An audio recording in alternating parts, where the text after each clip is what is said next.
നമസ്കാരം. എല്ലാവർക്കും ബയോ ഇൻസൈറ്റിലേക്ക് സ്വാഗതം.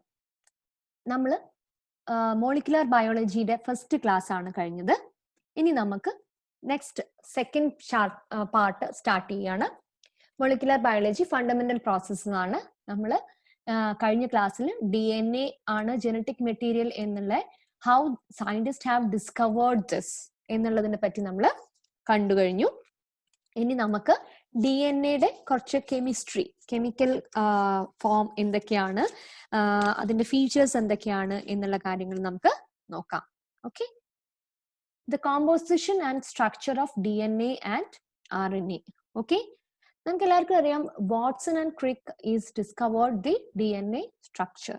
Okay, so while discovering the structure അതിന്റെ കുറച്ച് characteristic features he have mentioned.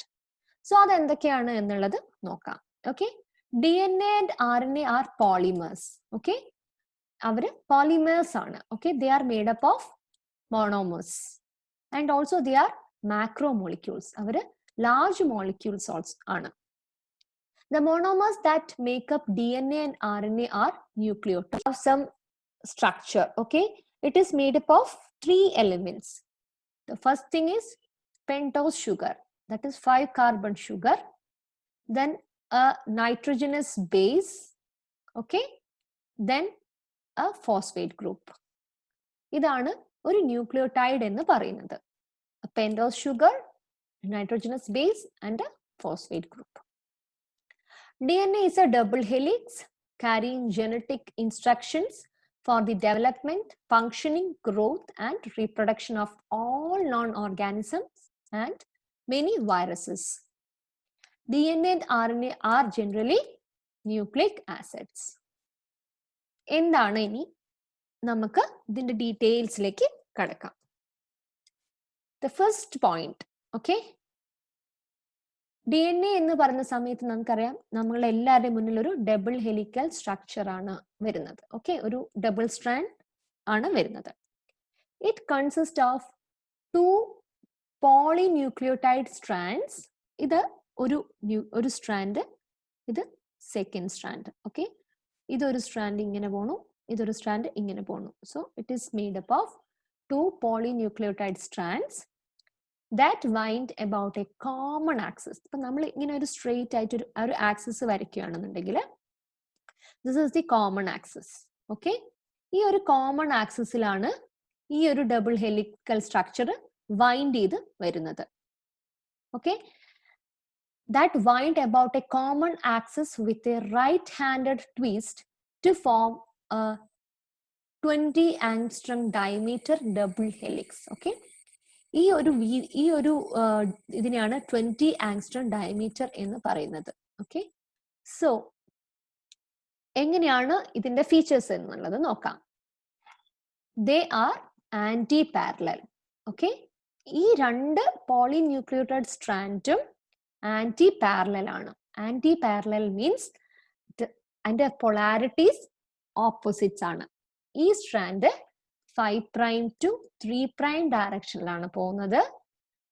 Next strand 3' to 5' ഓറിയന്റേഷനിലാണ് വരുന്നത്.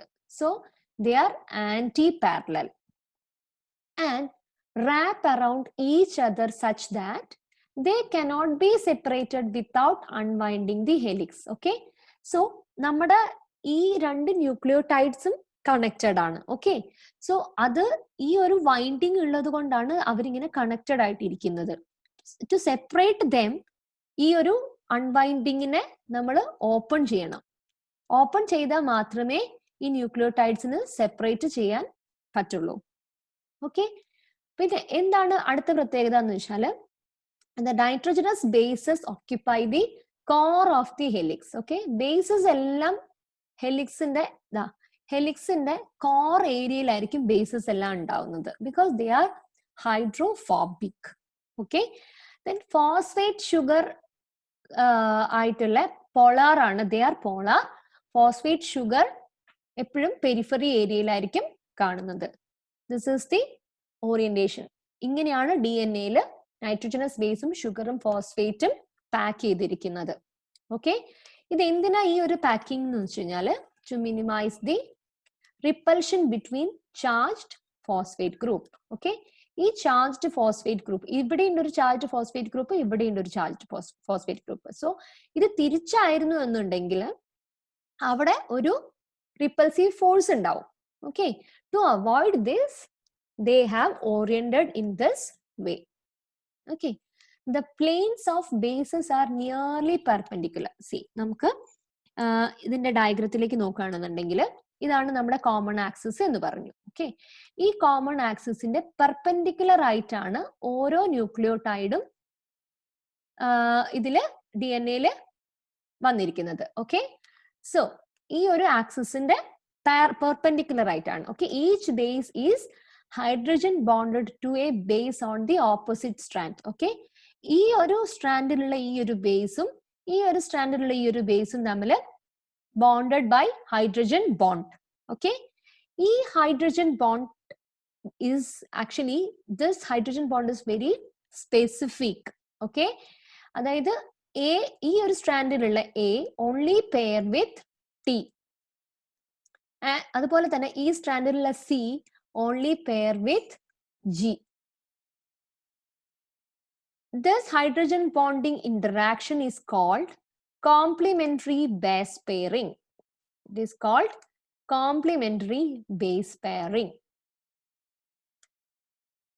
ഈ ഒരു കോംപ്ലിമെന്ററി ബേസ് പെയറിംഗ് ആണ് സ്പെസിഫിക്കലി ആയിട്ടുള്ള ഈ ഒരു കോംപ്ലിമെന്ററി ബേസ് പെയറിംഗിനെയാണ് നമ്മൾ വാട്സൺ ക്രിക്ക് ബേസസ് എന്നും പറയുന്നത്. Okay, A always will pair with T. So T is also pair with A. C will pair with G. G will also pair with C. ഈ ഒരു കോമ്പിനേഷനിലല്ലാതെ നമ്മുടെ DNAസിൽ nucleotides ഉണ്ടാവില്ല. Then അടുത്ത feature എന്ന് പറഞ്ഞു കഴിഞ്ഞാൽ ഈ നമ്മുടെ നോർമൽ DNA എന്ന് പറയുന്നത് BDNA ആണ്. നമ്മൾ അതിന്റെ ഡീറ്റെയിൽസിലേക്ക് വരുന്നുണ്ട്. ഓക്കെ, ഈ BDNA 10 ബേസ് പെയർസ് ഉണ്ടാവും പെർ ടേൺ. ഓക്കെ, എന്താണ് ഒരു ടേൺ എന്ന് നോക്കാം. ഓക്കെ, നമ്മൾ വേവ്സിന്റെ എന്ന് പറഞ്ഞു കഴിഞ്ഞാൽ ഇത് അതിന്റെ കോമൺ ആക്സിസ്. സോ ഇങ്ങനെ പോയി ഇങ്ങനെ പോകുന്നതിനെയാണ് നമ്മൾ ഒരു ടേൺ എന്ന് പറയുന്നത്. ഇപ്പൊ നമ്മൾ ഇതിനെ കട്ട് ചെയ്തിട്ട് ഇങ്ങനെ വരച്ചു, ഇതിനെ കട്ട് ചെയ്തിട്ട് ഇങ്ങനെ വെച്ചിട്ടുണ്ടെങ്കിൽ ഇത് കംപ്ലീറ്റ് ഒരു സർക്കിൾ ആയി അല്ലേ. സോ ഒരു സർക്കിൾ മീൻസ് 360 ഡിഗ്രി അല്ലെ, ഇത്രയും 180. സോ ഫുൾ റൗണ്ട് എന്ന് പറയുന്നത് 360 ഡിഗ്രി റൊട്ടേഷൻ ആണ്. സോ ഇങ്ങനെ ഒരു റൊട്ടേഷൻ എന്ന് പറയുന്നതാണ് 1 ടേൺ എന്ന് പറയുന്നത്. ഇത്രയും ഏരിയ ആണ് 1 ടേൺ എന്ന് പറയുന്നത്. സോ ഈ ഒരു ടേണിനകത്ത് 360 ഡിഗ്രി ടേണിന്റെ അകത്ത് ഓരോ ന്യൂക്ലിയോടൈഡും ഒരു 36 ഡിഗ്രി ഹെലിക്കൽ ട്വിസ്റ്റ് ഉണ്ട്. സോ ഈ ന്യൂക്ലിയോടൈഡ് ഒരു 36, അടുത്തത് ഒരു 36, അടുത്തത് ഒരു 36, അങ്ങനെ അങ്ങനെ അങ്ങനെ ഒരു 36 ഡിഗ്രിയിൽ ഇങ്ങനെ ഒരു ഹെലിക്കൽ ട്വിസ്റ്റ് ഉള്ളത് കൊണ്ടാണ് ഇങ്ങനെ ഒരു കോയിൽ ഷേപ്പിൽ അത് പോവാൻ പറ്റുന്നത്. സോ അങ്ങനെയാണ് എന്നുണ്ടെങ്കിൽ വിത്തിൻ 360 ഒരു ഫുൾ ടേണില് നമുക്ക് 10 ബേസ് പെയർ ഓഫ് ന്യൂക്ലിയോടൈഡ്സ് ഉണ്ട് എന്നുള്ളത് നമുക്ക് പറയാൻ പറ്റും അല്ലേ. സി 36 ഓരോ ന്യൂക്ലിയോടൈഡും 36 ഡിഗ്രിയിൽ ട്വിസ്റ്റഡ് ആണ് എന്നുണ്ടെങ്കിൽ 360 ഡിഗ്രി ടേണിന്റെ അകത്ത് നമുക്ക് 10 ബേസ് പെയർ കാണും. ഓക്കെ, ദെൻ ഈ ഒരു ടേണിന്റെ ഈ ഒരു ലെങ്തിനെയാണ് നമ്മൾ 3.4 നാനോമീറ്റർ അല്ലെങ്കിൽ 34 ആങ്സ്ട്രം യൂണിറ്റ് എന്ന് പറയുന്നത്. Okay, 1 complete turn length is called 3.4 nanometre or 34 angstrom. Then ഈ ഒരു ന്യൂക്ലിയോടൈഡും ഈ ഒരു ന്യൂക്ലിയോടൈഡും തമ്മിലുള്ള ഡിസ്റ്റൻസിനെയാണ് നമ്മൾ 0.34 നാനോമീറ്റർ എന്ന് പറയുന്നത്. That is the stacking difference. അതായത് ഇതിന്റെ ഈ ഒരു ന്യൂക്ലിയോടൈഡും ഈ ഒരു ന്യൂക്ലിയോടൈഡും തമ്മിലുള്ള ഡിസ്റ്റൻസ് ആണ് 0.34 nanometre or 3.4 angstrom. And total ഇതിന്റെ ഡയമീറ്റർ എന്ന് പറയുന്നത് 20 angstrom unit. Okay, the most remarkable feature of the Watson-Crick structure is that it can accommodate only 2 types of base pairs. Each adenine residue must pair with a thymine residue and vice versa, and each guanine residue must pair with a cytosine residue and vice versa. The geometries of these AT and GC base pairs so-called Watson-Crick base pairs. It is called Watson-Crick base pairs. ഇതാണ് DNA-യുടെ general feature എന്ന് പറയുന്നത്. അതിന്റെ detailed ആയിട്ടുള്ള structure ആണ്. This is the common axis. Okay, ഇത് anti parallel ആണ്. C ഇതിങ്ങനെയാണ് വരുന്നത് എന്നുണ്ടെങ്കിൽ ഇതിങ്ങനെയാണ് പോകുന്നത്. സോ അതിന്റെ ഓറിയന്റേഷൻ ഇതാവാൻ വേണ്ടിയിട്ടാണ് ഇങ്ങനെ തല തിരിച്ച് കാണിച്ചിട്ടുള്ളത്. Nitrogenous base towards the core ആണ്. ഷുഗർ ആൻഡ് ഫോസ്ഫേറ്റ് പെരിഫറിയിലാണ്. ഓക്കെ, ദെൻ ഈ ഒരു എൻറ്റയർ ടേണിനെയാണ് നമ്മൾ 3.4 നാനോമീറ്റർ എന്ന് പറയുന്നത്. ഇങ്ങനെ ഒരു ഡബിൾ സ്റ്റാൻഡേർഡ് ഹെലിക്സ് ഉണ്ടാവുന്ന സമയത്ത് മൈനർ ഗ്രൂവ്സും മേജർ ഗ്രൂവ്സും ഉണ്ടാവും. ഓക്കെ, ഈ വൈഡ് ആയിട്ടുള്ള ഈ ഗ്രൂവിനെയാണ് മേജർ ഗ്രൂവ് എന്ന് പറയുന്നത്. And this is called minor groove. Okay, then ഈ സിംഗിൾ ന്യൂക്ലിയോടൈഡ് തമ്മിലുള്ള ഡിസ്റ്റൻസിനെയാണ് നമ്മൾ ഡിസ്റ്റൻസ് ആണ് 0.34 നാനോമീറ്റർ. സോ ഇതാണ് ബേസിക് ആയിട്ട് DNA പറ്റി പറയുകയാണെങ്കിൽ ഉള്ള ഫീച്ചേഴ്സ് എന്ന് പറയുന്നത്. ഇനി ഇതിന്റെ കെമിസ്ട്രി എന്താണെന്ന് നോക്കാം. Chemical composition of DNA. Okay, നമ്മൾ കണ്ടു DNA-ന്റെ മോണോമർ എന്താണ്? ന്യൂക്ലിയോടൈഡ് ആണ്. ന്യൂക്ലിയോടൈഡ്. Okay, monomer. ഓക്കെ, ന്യൂക്ലിയോടൈഡിന്റെ പ്രത്യേകത എന്തൊക്കെയാണ് എന്നുള്ളത് നോക്കാം. അതിന് 3 കോമ്പണൻസ് ആവശ്യമാണ്. ഓക്കെ, എന്തൊക്കെയാണ്? ഒരു നൈട്രജനസ് ബേസ്. ഓക്കെ, ഒരു നൈട്രജനസ് ബേസ് വേണം. ദെൻ ഒരു പെൻഡോസ് ഷുഗർ വേണം. Then 1 or more phosphate. ഇതിനെയാണ് നമ്മൾ ന്യൂക്ലിയോടൈഡ് എന്ന് പറയുന്നത്. If we remove this phosphate it is called nucleoside. അതായത് nitrogenous base plus sugar is called nucleoside. ഇതാണ് ഇതിന്റെ ബേസിക് ഫീച്ചർ എന്ന് പറയുന്നത്. ഇനി നമുക്ക് ഓരോന്നായിട്ട് ഡീറ്റെയിൽഡ് ആയിട്ട് പഠിക്കാം. Nitrogenous base. Okay, there are 2 classes of nitrogenous bases, the purines and pyrimidines. Okay, purine and pyrimidines are the 2 nitrogenous bases. Purine എന്ന് പറയുന്നത് ഒരു 9-membered double helical structure ആണ്. And pyrimidine is 6-membered single ring structure ആണ്. Okay, purine and pyrimidine ഇതാണ് അതിന്റെ parent structure എന്ന് പറയുന്നത്. Parent compound എന്ന് പറയുന്നത് ഇതാണ്. Okay, purines are 9 double ring and pyrimidines are 6-numbered single ring. ഈ പ്യൂരിനിൽ തന്നെ നമുക്ക് അഡിനിനും ഉണ്ട് ഗ്വാനിനും ഉണ്ട്. ഓക്കെ, പ്യൂരിനിൽ തന്നെ നമുക്ക് അഡിനിനും ഉണ്ട് ഗ്വാനിനും ഉണ്ട്. പിരമിഡിനിൽ നമുക്ക് cytosine, uracil and thymidine. Okay, നമുക്ക് പിരമിഡിൽ എന്തൊക്കെയാണുള്ളത്? പിരമിഡിൽ നമുക്ക് cytosine, uracil and thymine. Okay, ഇനി DNA-ന്റെ കാര്യം എടുക്കുകയാണെങ്കിൽ DNA-യിൽ അഡിനിൻ പെയർ വിത്ത് തൈമിൻ. RNA-യിലാണെങ്കിൽ adenine pair with uracil. Okay, അതാണ് ഒറ്റ വ്യത്യാസം. One of the main difference എന്ന് പറയുന്നത്. DNA-യും RNA-യും തമ്മിലുള്ള ബേസ് പെയറിംഗിൽ ഡിഫറൻസ് ഉണ്ട്. Uracil won't be present in DNA and also thymine won't be present in RNA. Okay, so ഇതാണ് അതിന്റെ പ്യൂരിൻ ആൻഡ് പിരമിഡിന്റെ പാരന്റ് കോമ്പൗണ്ട് ഇങ്ങനെയാണ്. ഇതിന്റെ ഓൺലി ഡിഫറൻസ്, അതായത് അഡിനിനും ഗ്വാനിനും തമ്മിലുള്ള ഡിഫറൻസ് എന്ന് പറയുന്നത് അതിന്റെ സൈഡ് ചെയിൻ ആണ്. Okay, this is the only difference. Okay, ഇപ്പൊ പിരമിഡിന്റെ കേസിലാണെങ്കിലും ഈ ഹൈലൈറ്റ് ചെയ്തിട്ടുള്ള സൈഡ് ചെയിനിന്റെ ഡിഫറൻസ് ആണ് അതിനെ മാറ്റുന്നത്. Cytosine, uracil and thymine. Okay, then ഇവിടെ നമ്പറിംഗ് നമ്മൾ 1 2 3 4 5 6 7 8 9 നമ്മൾ ഇങ്ങനെയാണ് നമ്പറിംഗ് കൊടുക്കുന്നത്. 1 2 3 4 5 6. ഓക്കെ, ഇതിന്റെ നമ്പറിംഗും ഇമ്പോർട്ടന്റ് ആണ്. കാരണം എന്താ വെച്ച് കഴിഞ്ഞാൽ നമ്മൾ ആ ഒരു 5' 3' എന്നൊക്കെ പറയുമ്പോൾ മനസ്സിലാവാൻ വേണ്ടിയിട്ടാണ് ഈ നമ്പറിംഗ് നമ്മളെ ഹെൽപ്പ് ചെയ്യുന്നത്. ഓക്കെ, ദെൻ നെക്സ്റ്റ് വരുന്നത് റൈബോസ് ഷുഗർ ആണ്. ഓക്കെ, പെൻഡോസ് ഷുഗർ ആണ്. പെൻഡോസ് ഷുഗർ മീൻസ് കാർബൺ 5 ആണ്. 5 കാർബൺ ആണ് അതിൽ വരുന്നത്. ഓക്കെ, ദെൻ ഈ pentose ഷുഗറിൽ DNA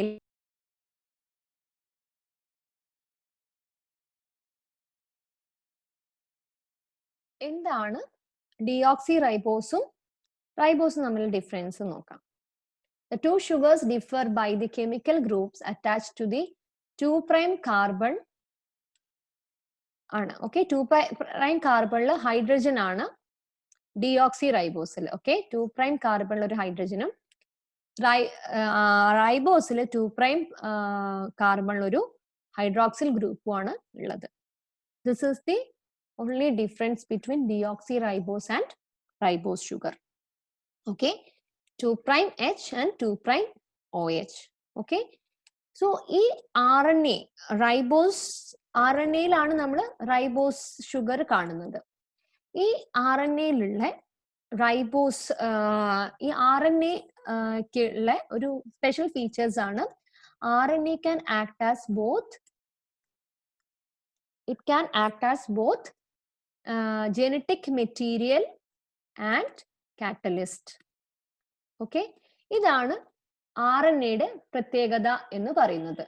okay, RNA can act as both genetic material and catalyst.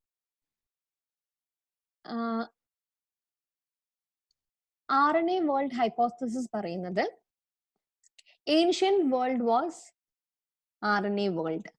Okay, അതെന്തുകൊണ്ടാന്ന് വെച്ച് കഴിഞ്ഞാൽ RNA is an efficient catalyst and it have the ability to store genetic information.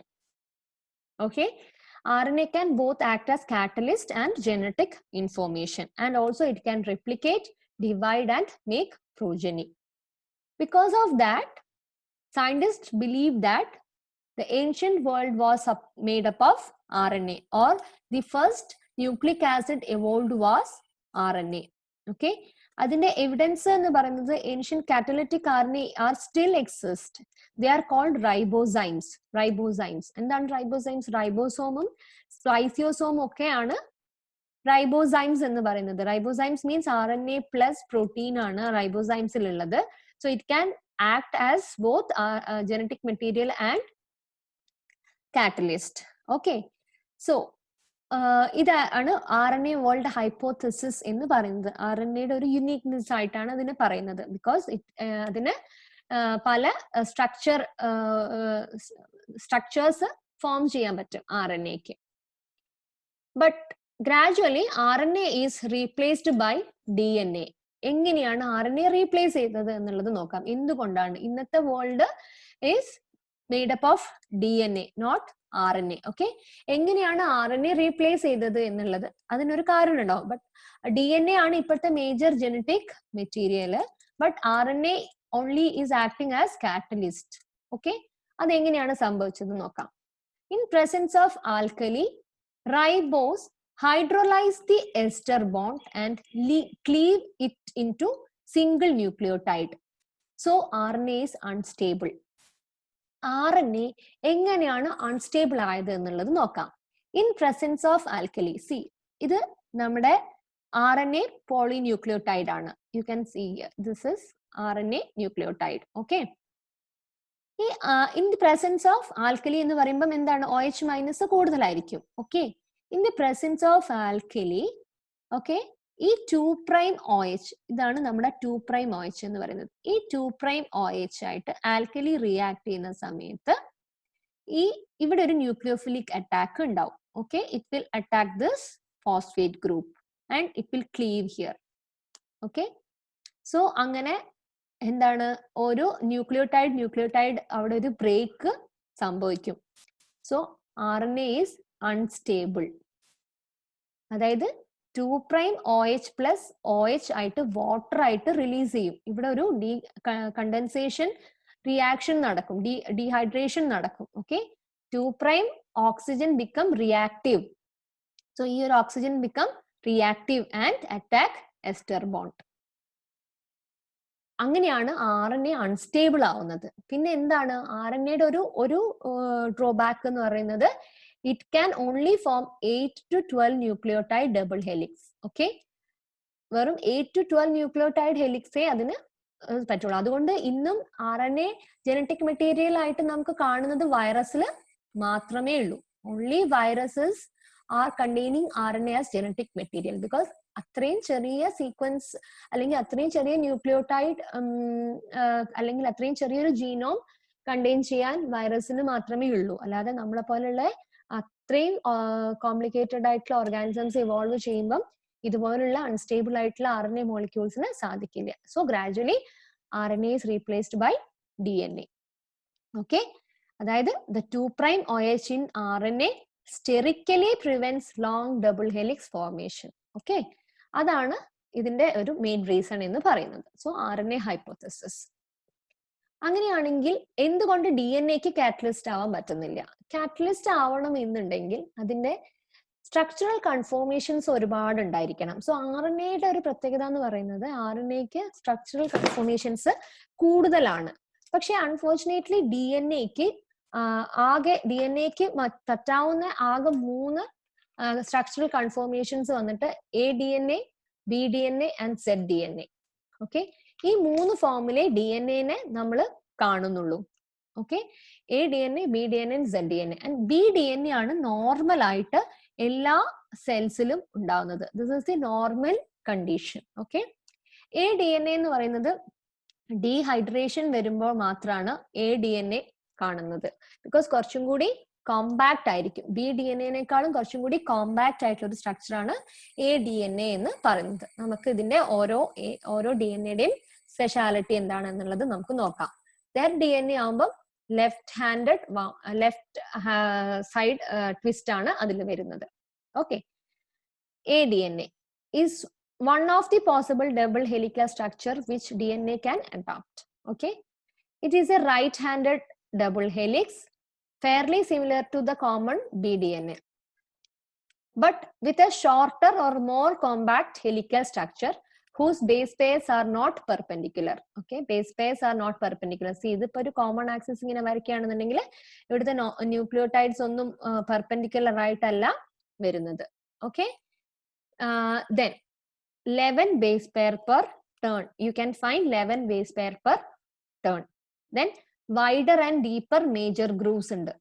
Major grooves നമ്മൾ അതിന്റെ ഡീറ്റെയിൽസിലേക്ക് വരുന്നുണ്ട്. Wider and deeper major grooves you can find over here.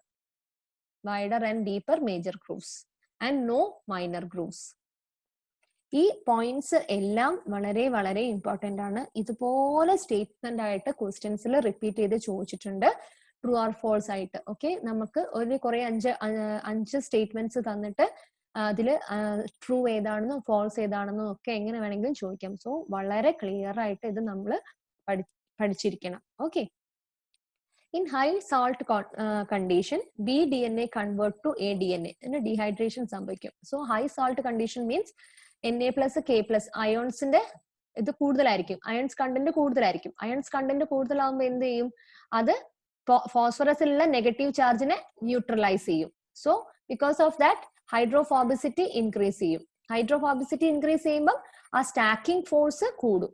Stacking force കൂടുമ്പോൾ ഒന്നും കൂടി അവർ നല്ല കോമ്പാക്ട് ആയിട്ട് പാക്ക് ചെയ്യും. അതാണ് ADNA-ന്റെ പ്രത്യേകത എന്ന് പറയുന്നത്. So ADNA will form in high salt condition. Then BDNA. In BDNA, the most common double helical structure found in nature. The double helix is right-handed with about 10 to 10.5 base pair per turn. The double helix structure of DNA contains a major groove and a minor groove. In BDNA, the major groove is wider. It is wider than the minor groove. Okay, ADNA-യിൽ എന്തായിരുന്നു? Only major ഗ്രൂപ്പ്സേ ഉള്ളൂ, minor groups ഇല്ല. Then ZDNA. ZDNA left handed double helical structure ആണ്. അതുകൊണ്ട് തന്നെ ഒരു zigzag ഷേപ്പിൽ, zigzag പാറ്റേണിലാണ് അത് കാണുന്നത്. Okay, then 12 base pair per complete helical turn.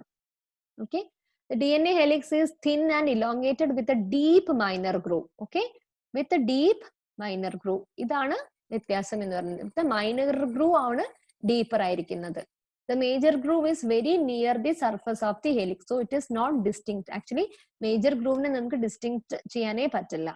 ZDNA is 1.8 nanometer in diameter. It is 1.8 nanometer in diameter. So ഇതാണ് ഡി എൻ എയുടെ 3 ഫോംസ് എന്ന് പറയുന്നത്. സോ അതുകൊണ്ട് തന്നെ അതിനെ ഒരു കാറ്റലിസ്റ്റ് ആയിട്ട് ആക്ട് ചെയ്യാൻ പറ്റില്ല. ഇനി ഡി എൻ എയിൽ ഈ ബേസും ഷുഗറും ഫോസ്ഫേറ്റും ഒക്കെ എങ്ങനെയാണ് ബോണ്ട് ചെയ്തിരിക്കുന്നത് എന്ന് നോക്കാം. Chemical bondings of D N A. First ന്യൂക്ലിയോടൈഡും ന്യൂക്ലിയോസൈഡും മാറിപ്പോവരുത്. ന്യൂക്ലിയോസൈഡ് എന്ന് പറഞ്ഞാൽ ഷുഗർ പ്ലസ് ബേസ് ആണ്. ന്യൂക്ലിയോടൈഡ് എന്ന് പറഞ്ഞാൽ ഷുഗർ ബേസ് ഫോസ്ഫേറ്റ് ആണ്. Okay, nucleoside and nucleotide. Okay, ഇനി എങ്ങനെയാണ് ബോണ്ടിങ് എന്നുള്ളത് നോക്കാം. ബേസും ഷുഗറും തമ്മിൽ എൻ ഗ്ലൈക്കോസിഡിക് ലിങ്കേജ്. ഇതാണ് എൻ ഗ്ലൈക്കോസിഡിക് ലിങ്കേജ് എന്ന് പറയുന്നത്, ഷുഗറും ബേസും തമ്മിലുള്ള. ദെൻ ഷുഗറും ഫസ്റ്റ് ഫോസ്ഫേറ്റും തമ്മിലുള്ളതിനെയാണ് നമ്മൾ ഫോസ്ഫോ എസ്റ്റർ ലിങ്കേജ് എന്ന് പറയുന്നത്. ദെൻ ഒരു ഫോസ്ഫേറ്റും അടുത്ത ഫോസ്ഫേറ്റും തമ്മിലുള്ളതിനെയാണ് നമ്മൾ ഫോസ്ഫോ അൻഹൈഡ്രേറ്റ് ലിങ്കേജ് എന്ന് പറയുന്നത്. ഓക്കെ, സോ ഇതാണ് ഒരു ന്യൂക്ലിയോടൈഡ് എന്ന് പറയുന്നത്. Base, sugar, phosphate group. ബേസും ഷുഗറും തമ്മിൽ എൻ ഗ്ലൈക്കോസിഡിക് ലിങ്കേജ്, ഷുഗറും ഫസ്റ്റ് ഫോസ്ഫേറ്റും തമ്മിൽ ഫോസ്ഫോ എസ്റ്റർ ലിങ്കേജ്, ഫോസ്ഫേറ്റും ഫോസ്ഫേറ്റും തമ്മിൽ ഫോസ്ഫോ ആൻഹൈഡ്രേറ്റ് ലിങ്കേജ്. ഇനി ഇതൊരു ന്യൂക്ലിയോടൈഡ്. ഇനി സെക്കൻഡ് ന്യൂക്ലിയോടൈഡും ഈ ന്യൂക്ലിയോടൈഡും തമ്മിൽ ഒരു ലിങ്കേജ് ഉണ്ട്. അതിനെയാണ് നമ്മൾ ഫോസ്ഫോ ഡൈ എസ്റ്റർ ലിങ്കേജ് എന്ന് പറയുന്നത്. ഡി എൻ എയുടെ ഏറ്റവും ഇമ്പോർട്ടന്റ് ആയിട്ടുള്ള ലിങ്കേജ് ആണ് ഫോസ്ഫോ ഡൈ എസ്റ്റർ ലിങ്കേജ്. എന്താണ് അത് എന്നുള്ളത് നമുക്ക് നോക്കാം. ഫോസ്ഫോ ഡൈ എസ്റ്റർ ബോണ്ട് എന്താണ് എന്നുള്ളത് നോക്കാം. സി, ഇതാണ് നമ്മുടെ ഫസ്റ്റ് ന്യൂക്ലിയോടൈഡ്. ബേസ് ഉണ്ട്, ഷുഗർ ഉണ്ട്, നമ്മളെ ഫസ്റ്റ് ഫോസ്ഫേറ്റ് ഗ്രൂപ്പും ഉണ്ട്. ഇത് upcoming nucleotide. This is the second nucleotide. എങ്ങനെയാണ് ഈ പോളിമറൈസേഷൻ നടക്കുന്നത് എന്നുള്ളത് സിമ്പിൾ ആയിട്ട് പറയാണ്. Okay, this is the second nucleotide. ഇവിടുത്തെ ഈ 3' OH-ലെ ഈ 3' OH-ലുള്ള ഈ ഒരു ഓക്സിജൻ എന്താ പറയാ, ഒരു ന്യൂക്ലിയോഫിലിക് അറ്റാക്ക് നടത്തും. ഇവിടുത്തെ പോസിറ്റീവ് ചാർജ്, ഫോസ്ഫേറ്റിന്റെ ഈ പോസിറ്റീവ് ചാർജിലേക്ക് ഇവിടെ ഒരു ന്യൂക്ലിയോഫിലിക് അറ്റാക്ക് നടത്തുന്ന സമയത്ത് ഈ ഹൈഡ്രജനും ഈ OH-ഉം വാട്ടർ ആയിട്ട് റിമൂവ് ചെയ്തു പോകും. സോ ഈ 3' OH-യും ഈ ഫോസ്ഫേറ്റും തമ്മിൽ ഉണ്ടാവുന്ന ഈ ഒരു ബോണ്ടിനെയാണ് ഫോസ്ഫോ ഡൈഎസ്റ്റർ ബോണ്ട് എന്ന് പറയുന്നത്. എന്തുകൊണ്ടാണ് ഡൈ എസ്റ്റർ? ഡൈ മീൻസ് 2 എന്ന് പറഞ്ഞു കഴിഞ്ഞാല് നമ്മൾ കണ്ടു ഷുഗറും ഫസ്റ്റ് ഫോസ്ഫേറ്റും തമ്മിലുള്ളതിനെയാണ് നമ്മൾ എസ്റ്റർ ബോണ്ട് എന്ന് പറയുന്നത്. സോ ഇവിടെ ഒരു ഷുഗറും ഫോസ്ഫേറ്റും തമ്മിൽ ഇവിടെ ഒരു എസ്റ്റർ ബോണ്ട്, ഇവിടെ ഒരു ഷുഗറും ഫോസ്ഫേറ്റും തമ്മിൽ second ester bond. So it is called phospho diester bond linkage. Okay, ഇനി നമ്മൾ പോളിമറൈസേഷൻ മെക്കാനിക്സ് ഒക്കെ പഠിക്കുന്ന സമയത്ത് നമ്മൾ ഇതിന്റെ കൂടുതൽ ഡീറ്റെയിൽസ് ആയിട്ട് പഠിക്കും. ഇത് സിമ്പിൾ ആയിട്ടൊന്ന് ജസ്റ്റ് മെൻഷൻ ചെയ്തു മാത്രം. ഇതൊക്കെ നിങ്ങൾ റിവൈസ് ചെയ്തുകൊണ്ടിരിക്കണം, ബേസ് സ്ട്രോങ് ആക്കി വെക്കണം. ദെൻ വേറെ ഇന്ററാക്ഷൻസ് എന്തൊക്കെയാണെന്നുള്ളത് നോക്കാം. Inside the helix the bases R essentially stacked one on top of another. The stacking of base pairs contributes to the stability of the double helix in 2 ways. Okay, ഈ ഒരു ഈ ബേസസിന്റെ ഈ ഒരു bases ഇങ്ങനെ തമ്മിലുള്ള ഒരു pairing ഉള്ളത് കൊണ്ടാണ് അതിന്റെ സ്റ്റെബിലിറ്റി അല്ലെങ്കിൽ ആ ഒരു സ്ട്രക്ചർ അത് മെയിൻറ്റെയിൻ ചെയ്യുന്നത്. സോ എന്തൊക്കെ ബോണ്ടിങ് ആണ് അവിടെ ഉള്ളത് എന്നുള്ളത് നോക്കാം. The double helix is stabilized by the hydrophobic effect. Okay, ഈ നൈട്രജനസ് ബേസ് കോറിലേക്ക് വരുന്നത് they are hydrophobic. Okay, they are hydrophobic. So അപ്പൊ തന്നെ എന്തായി, ഈ ഹൈഡ്രോഫോബിക് ആയിട്ടുള്ള നൈട്രജനസ് ബേസ് ഒക്കെ തന്നെ അതിന്റെ സെന്ററിൽ അലൈൻഡ് ആയി. ഓക്കെ, ദെൻ പോളാർ ആയിട്ടുള്ള ഹൈഡ്രോഫിലിക് ആയിട്ടുള്ള ഷുഗർ ഫോസ്ഫേറ്റ് ഗ്രൂപ്പ്സ് ഒക്കെ അതിന്റെ പെരിഫറിയിൽ വന്നു നിൽക്കും. അങ്ങനെ ഇത് തന്നെയാണ് നമ്മുടെ പ്രോട്ടീൻ ഫോൾഡിങ്ങിലും വരുന്നത്. ഹൈഡ്രോഫോബിക് ഒക്കെ കോറിലും ഹൈഡ്രോഫിലിക് ആയിട്ടുള്ളതൊക്കെ അതിന്റെ പെരിഫറിയിലോ സർഫസിലും വന്നിട്ട് അലൈൻഡ് ആവും. Okay, it is called DNA double helix structure. Okay, the stacked base pairs attract one another through van der Waals forces, appropriately referred to as stacking force. Okay, ഈ ഒരു രണ്ട് ന്യൂക്ലിയോടൈഡും തമ്മിൽ ഇതിനെയാണ് stacking force, ഈ ഒരു ഇതിനെയാണ് stacking force എന്ന് പറയുന്നത്. It is a weak van der Waals force. Okay, ഇതാണ് സ്റ്റാക്കിംഗ് ഫോഴ്സ് എന്ന് പറയുന്നത്. ഓക്കെ, ഇതും ഇതിന്റെ സ്റ്റെബിലൈസേഷനെ എഫക്ട് ചെയ്യുന്നതാണ്. സോ ഈ ഒരു ഡിസ്റ്റൻസ് മെയിൻറ്റെയിൻ ചെയ്യുന്നതും ഈ ഒരു ഡിസ്റ്റൻസ് മെയിൻറ്റെയിൻ ചെയ്യുന്നതും ഈ ഒരു ഡിസ്റ്റൻസ് മെയിൻറ്റെയിൻ ചെയ്യുന്നതുമാണ് ഈ ഒരു DNA സ്ട്രക്ചറിന്റെ സ്റ്റെബിലിറ്റി മെയിൻറ്റെയിൻ ചെയ്യുന്ന ഫോഴ്സസ് എന്ന് പറയുന്നത്. സോ ഇത്രയാണ് DNA പറ്റിയിട്ടുള്ള ജനറൽ ആയിട്ടുള്ള ഫീച്ചേഴ്സ്. ഇനി നമുക്ക് DNA replication, this is our actual topic, ഇതിലേക്ക് നമുക്ക് കടക്കണം. എന്താണ് DNA replication? A reaction in which daughter DNAs are synthesized using parental DNA as a template. വളരെ സിമ്പിൾ ആയിട്ടൊരു definition. The process must proceed with great fidelity so that information is not lost or damaged. അതാണ് ഇതിന്റെ ഏറ്റവും വലിയ demand എന്ന് പറയുന്നത്. അതായത് ഒരിക്കലും ഒരു ലോസോ ഒരു ചേഞ്ചോ ഒന്നും വരാത്ത രീതിയിൽ തന്നെ നെക്സ്റ്റ് പ്രോജനിയിലേക്ക് അതിനെ ട്രാൻസ്ഫർ ചെയ്തിരിക്കണം. The nature of DNA replication is a series of phosphodiester bond formation in 3' to 5' direction by group of enzyme. So DNA replication ന്റെ polarity എന്ന് പറയുന്നത് 3' to 5' direction ആണ്. ഇതാണ് DNA replication സിമ്പിൾ ആയിട്ട് പറയുകയാണെന്നുണ്ടെങ്കിൽ. അതിന്റെ ഫീച്ചേഴ്സ് എന്ന് പറഞ്ഞാൽ DNA replication സെമി കൺസർവേറ്റീവ് ആണ്. എന്താണ് സെമി കൺസർവേറ്റീവ് എന്നുള്ളത് നമുക്ക് നോക്കണം. Bacterial and eukaryotic DNA replication is bidirectional. DNA replication is semi-discontinuous, occur once per cell cycle, origin of replication, new strand synthesis 5' to 3' direction. ഇത്രയും 6 കാര്യങ്ങളാണ് ഒരു DNA replicationന്റെ ഫീച്ചേഴ്സ് എന്ന് പറയുന്നത്. സോ ഇത്രയും കാര്യങ്ങളുടെ ഡീറ്റെയിൽഡ് ആയിട്ടുള്ള ഡിസ്കഷനിലേക്കാണ് നമ്മൾ ഇനി നെക്സ്റ്റ് ക്ലാസ്സിൽ പോകുന്നത്. സോ അതുവരെ ഇതിന്റെ ജനറൽ ആയിട്ടുള്ള ഫീച്ചേഴ്സും ബോണ്ടിങ് എങ്ങനെയാണ് എന്നുള്ളതൊക്കെ നന്നായിട്ട് മനസ്സിലാക്കി വെക്കണം. So thank you so much for listening this video. Kindly like our videos, subscribe our channel and share with your friends also. നിങ്ങൾക്ക് എന്ത് സപ്പോർട്ട് വേണമെന്നുണ്ടെങ്കിലും ഞങ്ങളെ കോൺടാക്ട് ചെയ്യാം. ഇതാണ് ഞങ്ങളുടെ WhatsApp number, or you can contact us through Facebook or email. So thank you so much for watching this. Kindly like our video and share with your friends.